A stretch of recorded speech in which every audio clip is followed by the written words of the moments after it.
fishing for maybe 10, 15 minutes. It's dead quiet. And all of a sudden I hear a huge splash hit the water, like maybe 50 feet down from me. This giant black-haired creature like leans out over the water, looks in the water, and then turned its head right at me, just looked right at me. I made eye contact with it, and it was staring at me for like maybe 30 seconds.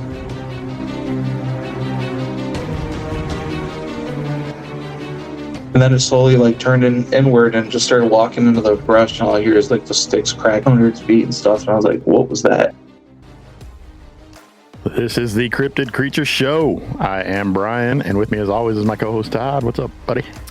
Brian, tonight's guest had an encounter with a Bigfoot while he was fishing. And you know, we hear more and more of those, do we not? It seems like a lot of fishermen have encounters because the Bigfoot are going to the river or whatever to. Well, yeah, that's where the food is. To get some fish, right? Yeah. So we're going to bring Michael on. Michael's from northern Michigan in the Huron National Forest area. Yep. Not the UP, but just North Michigan. Yes, the lower peninsula. Right. And had an encounter over there while he was out trying to catch some fish. So bring him on and see what happened to him. You ready? Yeah, man. Let's get him.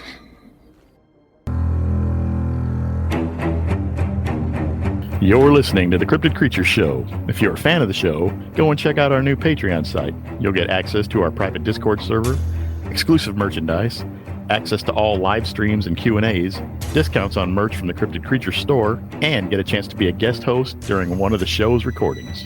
Just go to www.patreon.com/cryptidcreatures1. Thank you for listening and supporting the show. How are you guys doing? Good. Appreciate you being here today. Happy to be here. You had a encounter with a Bigfoot, is that correct? Yep. And where did this happen? So I was fishing on a little river. This happened when I was about 16 years old. I was fishing on a little river, like maybe a couple hundred yards away from my house. And I went down there just like any other day, just fishing, and didn't think anything of it. It was just like normal day, and had my sighting. What state did this happen in, Michael? I'm in Michigan. Oh, okay. Oh, right on. We're just south of the state line there in Indiana. What area of Michigan? Are you guys familiar with like Oscoda, Taos area? Okay. Yes. So this happened up there in that area. Interesting. And, and you said you were younger. How old were you again? I was 16. Okay. Well, take us into it. Tell us what happened to you, man.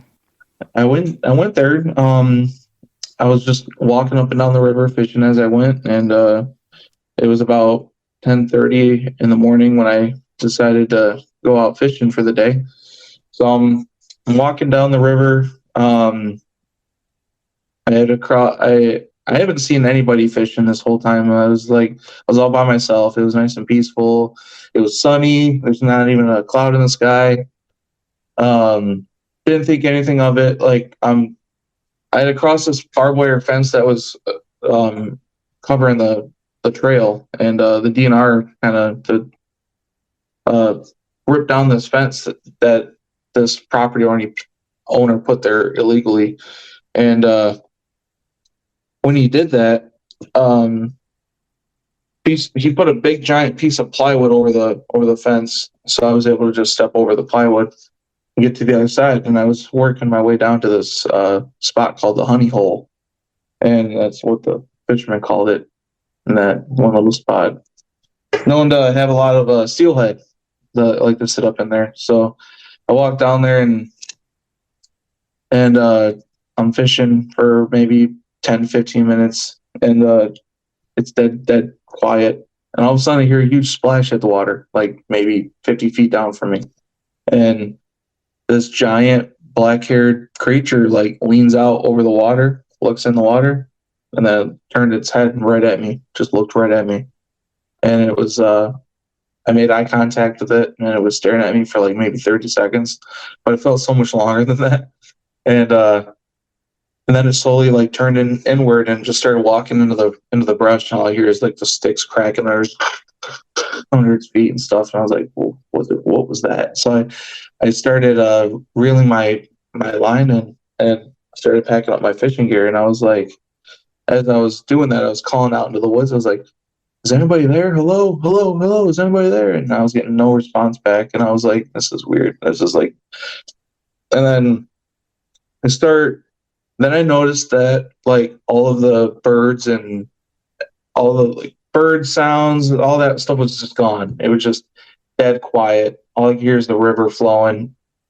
And I was like, I just got chilled to my bone. I was like, ooh, like I had that weird feeling like, get the heck out of there.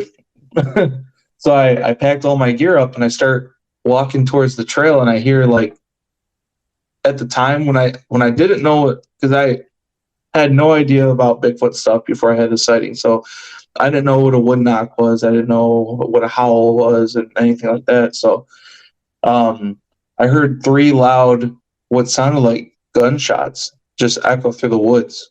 But it didn't sound like it was like a wood sound, but it echoed like a gunshot. And later on, another investigator told me that what I heard was wood knocks. So I was like, oh wow, well, that's really cool. So I had 3 wood knocks that were like really loud. And then I started walking towards the trail, made it to the trail, and I started making my way down the trail. And I kept getting that like feeling that I was being watched. So I kept turning, looking behind me. I wasn't getting anything. Like I didn't see anything. I couldn't hear anything. I just kept getting that feeling, And as I get down to that barbed wire fence area, I had to step over that plywood. And when I did, I heard a loud crash sound behind me. So I look behind me really fast, and I see this giant creature leaping over this fence that I just stepped over. And he was running up the hill away from me. And he was just hauling it. Like he was switching from like upright to like down on all fours and then back to upright. He was just weaving in and out of the branches, and like they weren't even there. And I'm trying to chase up after this thing to get a better look. And he was up over that hill before I could even get up there. And by the time I got up there, he was gone. And then as I made it down the trail some more towards the road, I ran into my aunt, my brother, and my cousin, and they were walking towards me. And I said, you guys need to turn around right now. And they're like, why? What's wrong? And I said, I think I just had a Bigfoot sighting. They're like, what? And I was like, yeah, I described what I saw and stuff. And they said that they were up at like this pond about 100 yards uphill away from me. And they said that they heard like a really low growl sound, and then they heard heavy footfalls walking in my direction. And then about 20 minutes later, that's when I had my Bigfoot sighting. Awesome. That's crazy. Yeah, that's wow. Do you think it was the same one that saw you while you were fishing that you saw running away? I don't know. I have no idea what. It took me almost. Let's see. It happened in 2012. It took me over a year to like even tell a single person about what I saw, because I was just, one, I was scared, and 2, I didn't think people would believe me that I saw Bigfoot. When you did tell them, did they believe you? Oh yeah. I published my sighting on my report on the BFRO website. And within like a day of me publishing it or submitting it, I got a call from the BFRO, and they were really intrigued by my sighting. And the investigator that I spoke to on the phone actually said that my sighting was classified as a Class A sighting. Definitely Class A. Oh, yeah, for sure. Any visual fairly close, in my opinion, is considered a Class A. Oh, yeah. So you say this thing, what do you think it was doing? You think it was trying to like grab a fish in the water? Is that the splash you heard? It was leaning over the bank or something you said? I think what it sounded like was about a rock about this big, like as big as a softball, just came down on the water, just like, it made like a big kadunk sound. Like you can hear the rock, because the river at that spot where the splash happened was maybe shin deep, like maybe a foot and a half deep right there. And you could literally hear the rock hit the bottom of the river and hit other rocks down there. And I believe that this Bigfoot was down there fishing in the same spot where I was fishing. Like he knew the fish were there. I must have been fishing there before to know that that's a good spot where there's fish. And I was down there by myself for hours, didn't even see a single person. Like that Bigfoot must have known too, like there's no people down there, so I can go down there and do my stuff too. Mm-hmm. Get in and get out before I could be found. But didn't know I was there. And I was that Bigfoot bash that I went to the pre-Bigfoot bash here in Oscoda where I live. And I was telling my sighting to the town hall meeting. And I got so shaky just telling my story because it just brought back all the feelings that I felt when I was there that day. And it was just like when I was telling them how the big rock hit the water and all that stuff, and all the people in the crowd were like, "Oh my God, that's scary." So, but it brought back all them feelings. But they asked me the same thing. Like, do you think that Bigfoot was down there fishing too? And I was like, yeah, I believe it 100% that Bigfoot was down there fishing. Oh yeah. He was trying to knock a fish unconscious with a rock, or kill it with a rock, or something with a rock. Apparently. Yeah. That's what I think. Yeah. So he didn't know you were there. He didn't know I was there because when he looked at me, he went like he gave me that face. Like he turned and looked in the water, and then he was looking around, and he looked at me and saw me, and he like went. And I did the same thing. I was just like, and we just kind of like stared at each other. It was just like he's probably thinking, well, crap, I guess I got to move now. Right. All right. Well, can you describe his facial features for us?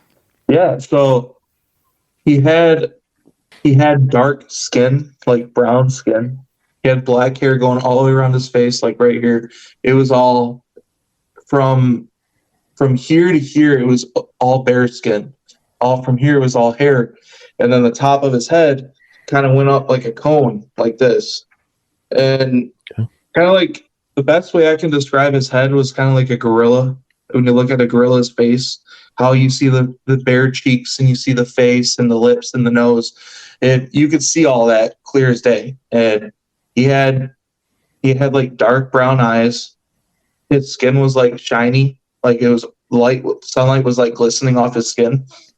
And his shoulders were like, so I'm 6'3", and his shoulders were like, you can't even see off camera, but his shoulders were way wider than my shoulders, and super broad shoulders. He had like you could see all the muscle features through his fur.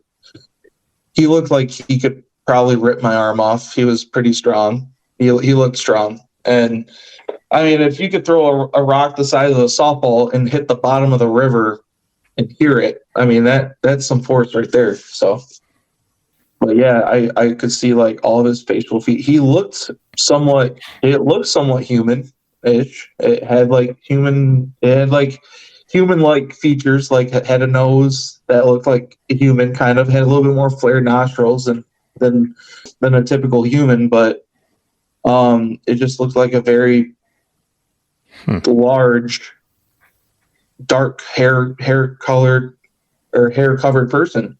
Would you say it looked more like a person than a gorilla?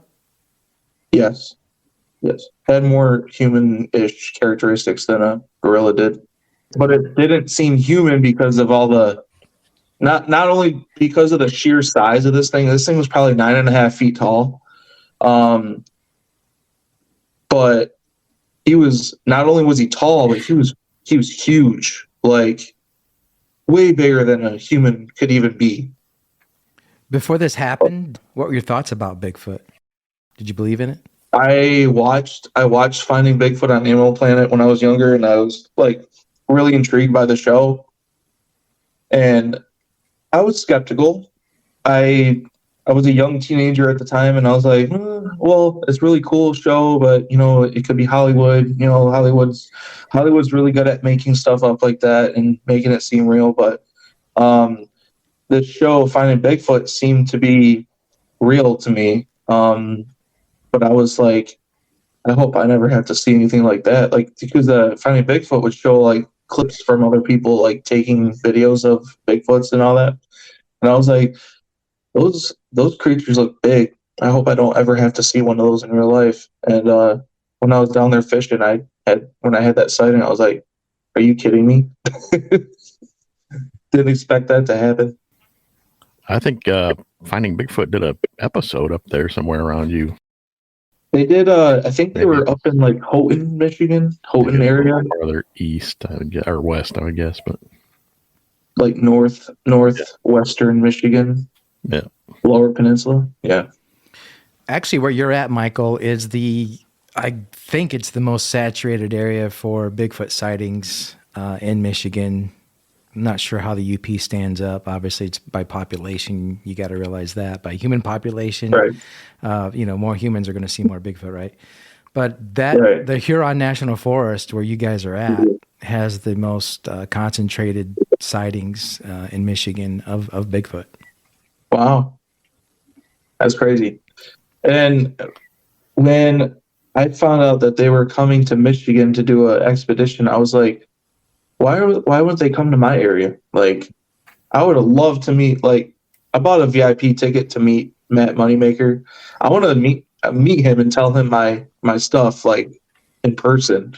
Yeah, you know how we met Matt Moneymaker? He came up to us and asked us for a ride to to his hotel. Oh, no. After a convention. He just walked, hey guys, can you give me? Yeah, sure. And then he ended up going with somebody else. We're like bummed. But... Oh, that's funny. So had you fished that area before? Yeah, many times. That's why I said, like, I've literally, that happened in the early spring. I was in school still at the time. This was like a weekend. I literally fished in the same spot. It literally was like the first time we went fishing for the year, the spring steelhead season. But I've fished that spot so many times. I went fishing with my brother's down there all the time. Met a little kid that he used to fish with me all the time and gave me a bunch of spawn egg sacs that he made from a fish I caught. I caught a big female steelhead and gave him a whole gallon bag full of eggs. And he made some spawn sacs and brought them back, gave them to me and stuff. It's really cool. Yeah. I went down there all the time. Like, I went down there when it was busy with fishermen, and they were the guys that telling me all the good spots to fish on the river. I had fly fishing poles and their waders, and just this particular day, I went down there and I was like, oh, there's no cars at the park. Walked down there and like, ooh, I can get all the spots that these fishermen were telling me about. And do you think the Bigfoot was there before you got there? Do you think he came after you were there? Why do you think he didn't know you were there? You would think that they would sense that there was humans around. Apparently, he didn't know you were there. He was just as surprised as you were. Right.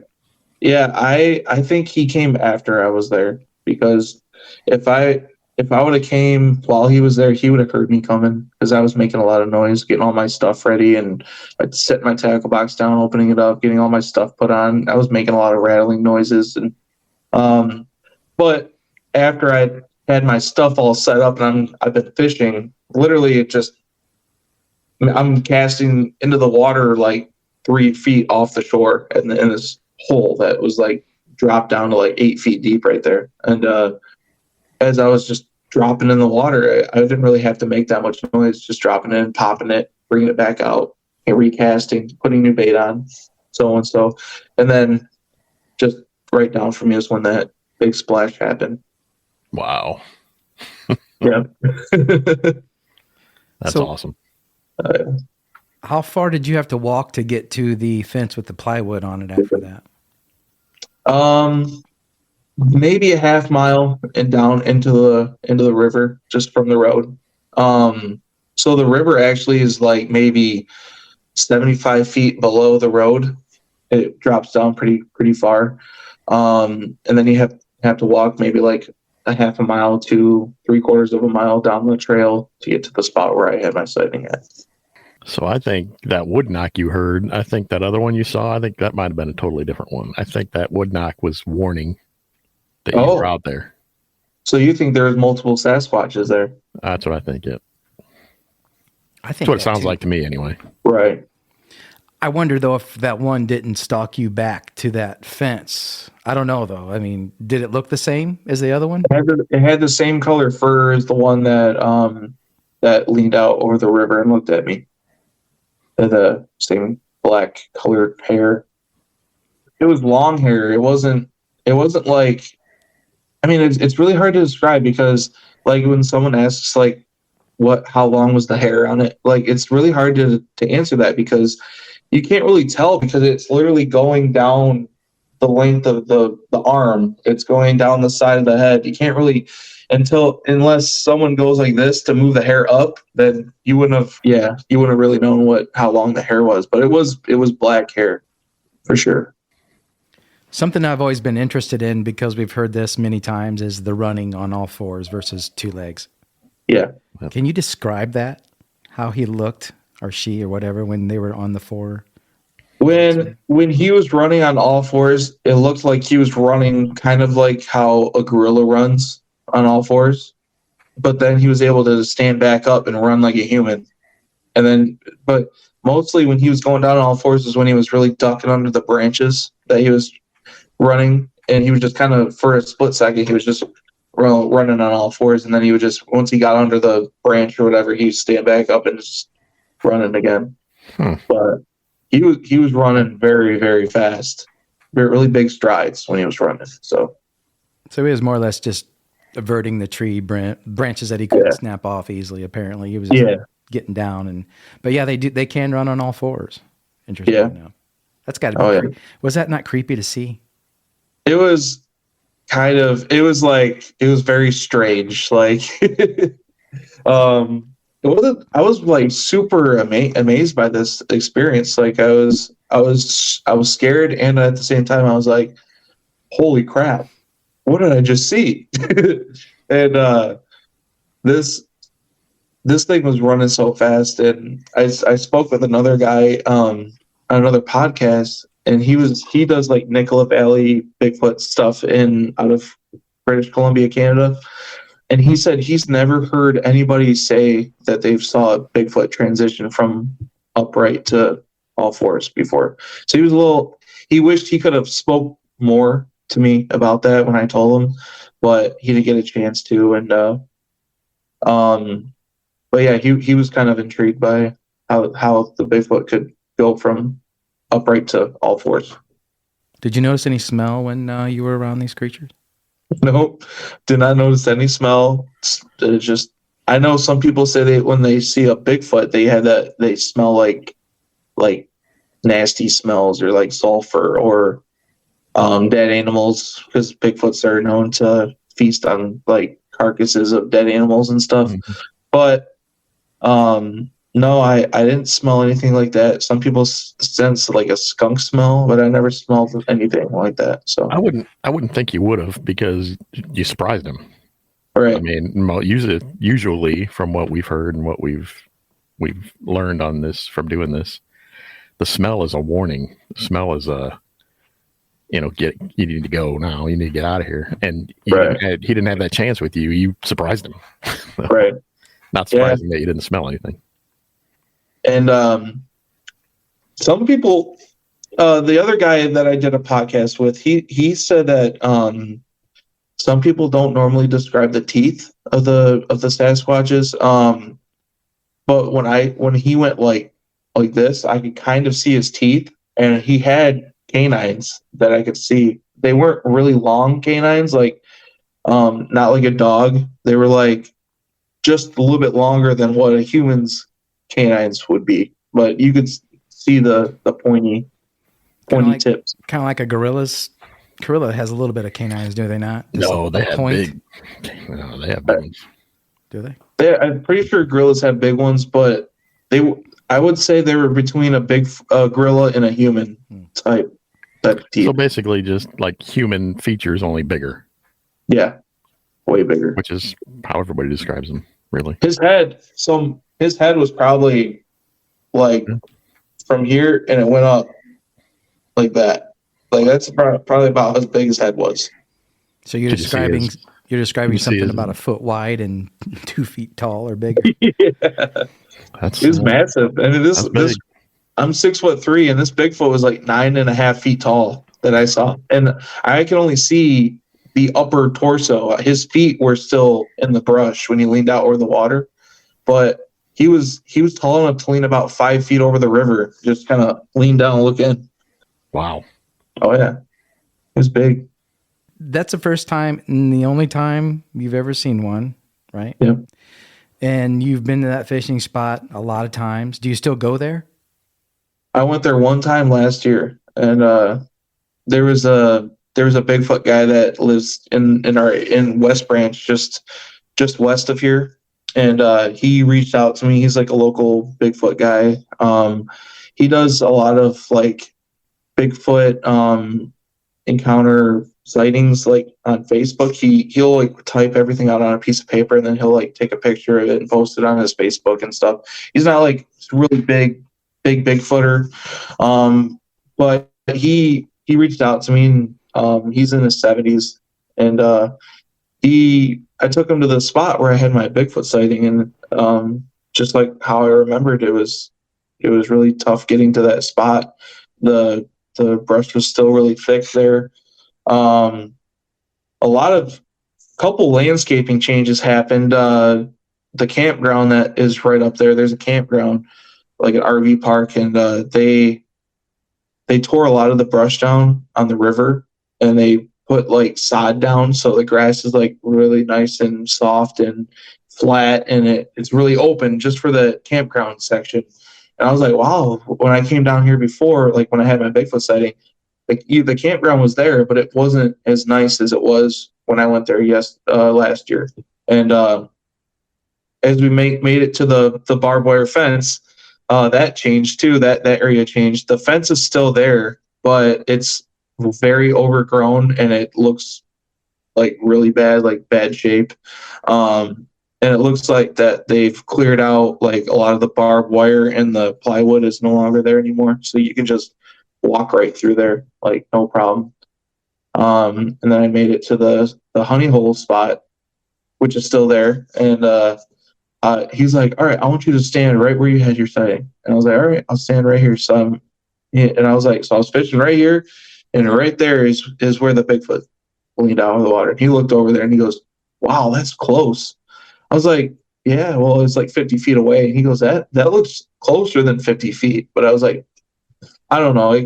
That's how I described it, 50 feet away. But he said it looked closer, but I don't know. So would you want to see another one? Do you get out and look for them? Oh yeah, absolutely. There was a video that I just saw. It was just a random TikTok video. I don't know if it was a TikTok video or what, but it was a Bigfoot, and this guy's holding a shotgun in his hand, and you see this big black-haired creature walking up to him, and it's breathing heavily, like it's going, and he's like stop, and then he like put the shotgun down on the ground, and you can see a giant open wound on the Bigfoot shoulder where the guy fired at the Bigfoot. But this Bigfoot was just breathing hard, and it was just, he looked so mad. He was just like, but that gave me chills, because that kind of looked like the Bigfoot that I saw, like the facial features. And I don't know, that video might be circulating out there. If you guys you could probably find it, but you could see the barrel of the shotgun, and he sets it on the ground because this Bigfoot's like running up behind him, because he fired at it, and obviously he got mad and ran at him. But he set the gun down to show the Bigfoot that he was sorry, and the Bigfoot was just breathing heavily, and you can see the steam coming out of his mouth. He was breathing so hard, and but he looked. Do you remember what that video was called? I don't remember what it was called. It was just a random video that popped up on my phone, and I was like, what? I watched it like 4 times back to back, and I was like, because you see the guy running through the woods with his shotgun, and then all of a sudden you hear like the brush crashing, and he turns around, and you see this giant black-haired animal running up behind him, and it stops, and then he goes, stop, I'm sorry, and all of a sudden it's going, and it was just huffing and puffing like wow, kind of like how a deer. I don't know if you ever seen a buck. Like if you like surprise a buck in the woods, how you see the smoke go like out of his nostrils, like that was that Bigfoot, man, and he was not happy that he got shot. Either if I just got shot, right? But you could see the open flesh on his shoulder where he got hit. Yeah, I'm gonna be looking for that. I don't know. I couldn't. I don't know if it was the real video, if that was fake, but it gave me chills. Cool to see, yeah. It was pretty cool. That dude is lucky to be alive. Oh yeah. Yeah, if that was real, he's damn lucky to be alive. Oh yeah, for sure. Yeah, I'd like to see that video too. Hopefully we can find it. That was a really cool video. And then I just saw another video. A dad in Texas, he was filming a Bigfoot kind of just peeking out around a tree, and his son was next to him, and you see the Bigfoot reach for the tree, and he like stepped from left to right in the frame. But what was very shocking was like how long the Bigfoot's arms were when he reached and grabbed the tree, and that was like very accurate to what I saw too. I think I've seen that video, Brian. Have you seen that one where that guy's filming the Bigfoot on the edge of the woods, and it kind of reaches out, grabs a tree, and its arms real long, and it kind of pulls itself to the tree? Have you seen that one? Oh, yeah, I've seen that one. I'll have to find it, send it to you. It's out there. It was out there all over social media for a while. I think it was in Texas, I think.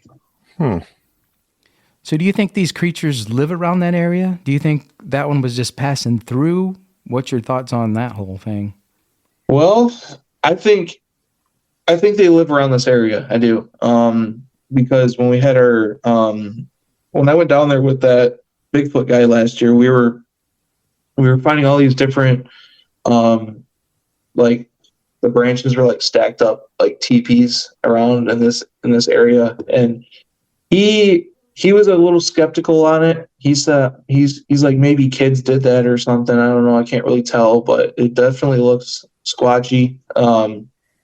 Like Bigfoot's like to make little tree like teepees around, and I don't know. It's hard to it was hard for him to say yes, a Bigfoot lives here, but I believe that Bigfoots do live there. I had another unreported sighting that I couldn't explain. My mom and I were driving down the same road that I had my Bigfoot sighting, because we lived out on M55 west of Taos City, and it was just all farm country out there. And this was like right before I got home. So this is in the area where the river is, where there's no street lights. All you have is your headlights. And it was dark out. We were driving, and we passed something on the shoulder that was just on the inside of the white line of the shoulder, and it was just standing there. And as we drove past, it was just this very tall, dark thing went right past the car. I'm like, Mom, what was that? She goes, what? I'm like, you didn't see that? She goes, no. What did you see? I'm like, I don't know. It just looked like a big, tall, dark thing just standing there on the inside of the line. And she goes, no, I didn't see that. But that was my unreported. I never reported that to anybody. That's just what I saw around the same time frame I had my Bigfoot sighting. So didn't really put the two and two together. Well, it sounds like there's some activity going on up there in that area. So when Brian and I get up there, we're hoping to maybe run into something. Yeah, that'd be cool. I hope you guys can find something. Yeah. That'd be cool. And then there was this man. He was a teacher. He's like a history teacher in Michigan, like Southern Michigan, like by Jackson, or I think. He actually has a couple Bigfoot casts. Yeah, he brought a cast of a hand. He got like knuckles and stuff from a riverbank, where a Bigfoot was climbing up a riverbank, left his knuckle handprint, and he got that. He also got a Bigfoot cast from like Sumatra or somewhere over in the African continent, and it's like this giant, weird looking shaped foot. And I was like, that doesn't look like your typical Bigfoot cast that you see, because it had 5 toes, but they looked all weird and stuff. And then he had a cast of the Patterson film Bigfoot, which is like a perfect foot. Yeah, that thing's been cast more than anything. Oh yeah. Another thing that was kind of intriguing from my sighting was like when I went back and watched the Patterson film Bigfoot video, there was a lot of similarities between the Patterson Bigfoot and what I saw too. The color of the fur, the shape of the head, a lot of that stuff that you see in the Patterson Bigfoot film is very similar to what I saw too. Yeah, sometimes we hear people say that they don't look like Patty. Right. And we've heard that there are at least a couple different types out there, so maybe that's what they saw. They saw the more gorilla-ish type. I don't know. Could be. It's really messing with my head because I don't have the paper in front of me of the guy that was speaking. But he actually spoke with what's the guy, the Gimlin, what's his first name? Bob. He spoke with Bob, and Bob actually had his gun, his rifle, pointed at Patty, and he asked him why he didn't take the shot, and he said he just had this feeling of like he couldn't pull the trigger. He just had the feeling that he just couldn't pull the trigger. He had Patty in his line of sight, and he just couldn't shoot her. He just couldn't. Well, it's a good thing he didn't. Yeah. Things would be a lot different today if he would have. Yeah. If he had, though, yeah. If you had that on film, they would have. If she would have. It's a good thing he probably didn't. Yeah, I'm glad he didn't. I wonder if he would have even done anything to her. And then, have you guys heard of Coyote Peterson? He does a lot of like outdoorsy videos of like getting stung by the tarantula hawker, those kind of videos on YouTube. That crazy guy? Yeah. Yeah. So he was out filming an episode. He was in Canada. He was out filming an episode, and he stumbled upon a skull just was immersed in the mud in this creek. Yeah, we've seen that. What do you guys think of that? It's hard to say. I don't think that's real. Yeah, I doubt it that it is. So many things. When it comes to stuff like that and pictures and videos, I'm very leery nowadays. I'm very skeptical, only because with AI out now, you can't really trust anything. Which is really sad, because that's it's just going to make more people not believe. It's crazy. Yeah, but we do.